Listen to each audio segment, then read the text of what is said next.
Bersama dengan Advokat Agung di sini, di kesempatan kali ini saya ingin membahas tentang sepak bola. Bukan soal strategi, bukan soal analisa pertandingan, tapi di sini saya ingin membahas tentang kontrak terhadap pemain sepak bola.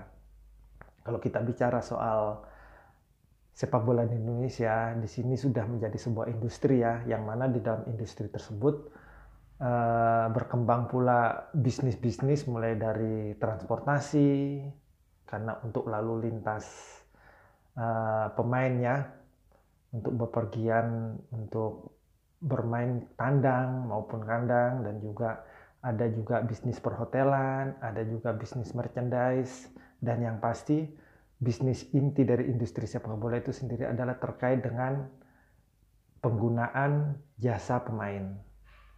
Kita lihat sekarang banyak klub-klub, terutama klub-klub yang sudah dimasuk dalam liga profesional di Indonesia ya, Liga 3, Liga 2, atau yang terutama Liga 1, rata-rata semuanya pemain itu dikontrak dengan nilai yang variatif ya, tergantung dengan kualitasnya dia. Biasanya semakin tinggi kualitas pemain tersebut, maka eh, nilai kontraknya akan semakin mahal. Jadi bintang-bintang timnas yang sudah main di timnas itu pasti harganya sangat mahal ya nilai kontraknya. Dan untuk pemain-pemain muda pun yang punya kualitas bagus, mereka mestinya juga punya nilai yang tinggi juga ya untuk disewa atau dikontrak.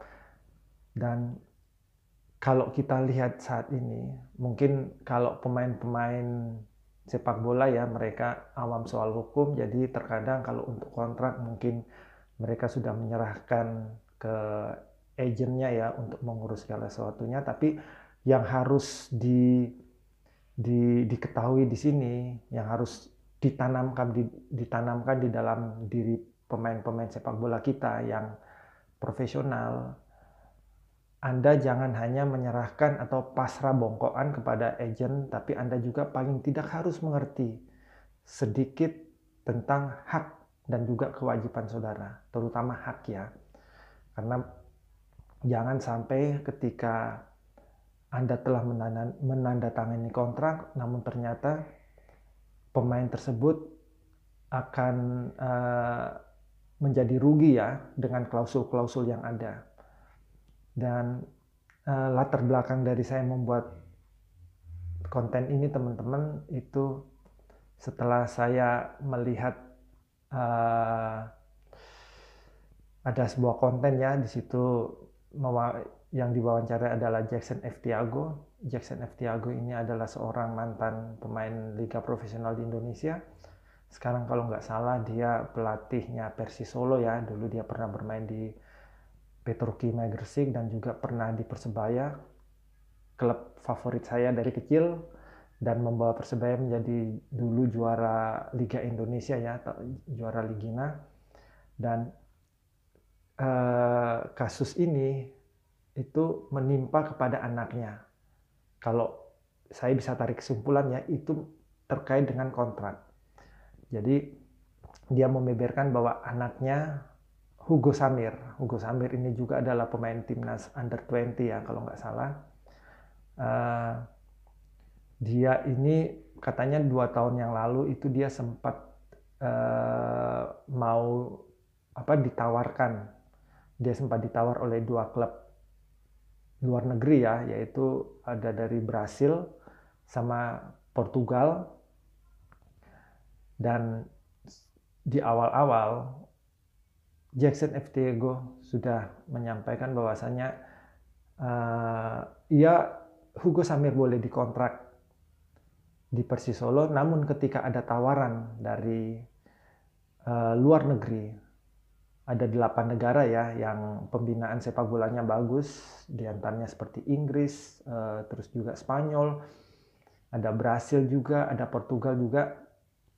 Itu dia minta jika ada dari 8 negara, ada klub dari salah satu dari 8 negara tersebut ingin memakai jasa dari si Hugo Samir anaknya ini, dia akan meminta kepada manajemen agar dilepaskan. Namun ternyata fakta yang terjadi dari pembahasan dan dari media online yang saya baca ya, ternyata ada sesuatu hal yang pada akhirnya menutup kemungkinan, menutup peluang dari anak Jackson Thiago atau Hugo Samir ini untuk bisa bermain di dua negara tersebut, yaitu tawaran dari Brasil dan Portugal. Nah, jadi di sini tentu saja sangat merugikan ya ketika si Hugo Samir dia tidak bisa bermain di negara-negara tersebut. Apalagi kayak di Brasil itu merupakan negara dari asal ayahnya sendiri ya.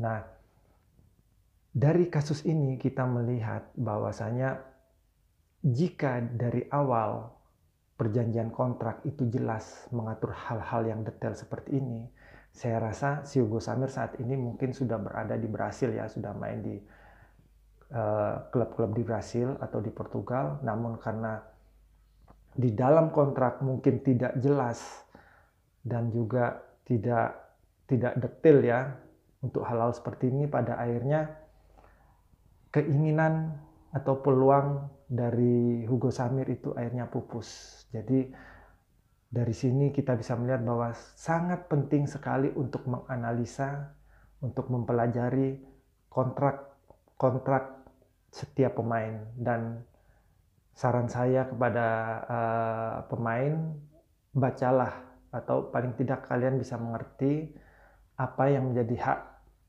kalian saat ini dan juga kedepannya dengan cita-cita atau prospek dari pemain tersebut ke depan seperti apa, supaya bisa dituangkan di dalam klausul-klausul kontrak.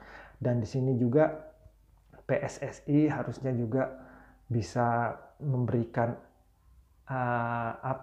suatu wadah untuk bertukar pikiran atau berbagi informasi tentang pentingnya sebuah kontrak bagi seorang pemain. Karena terkadang gara-gara kontrak,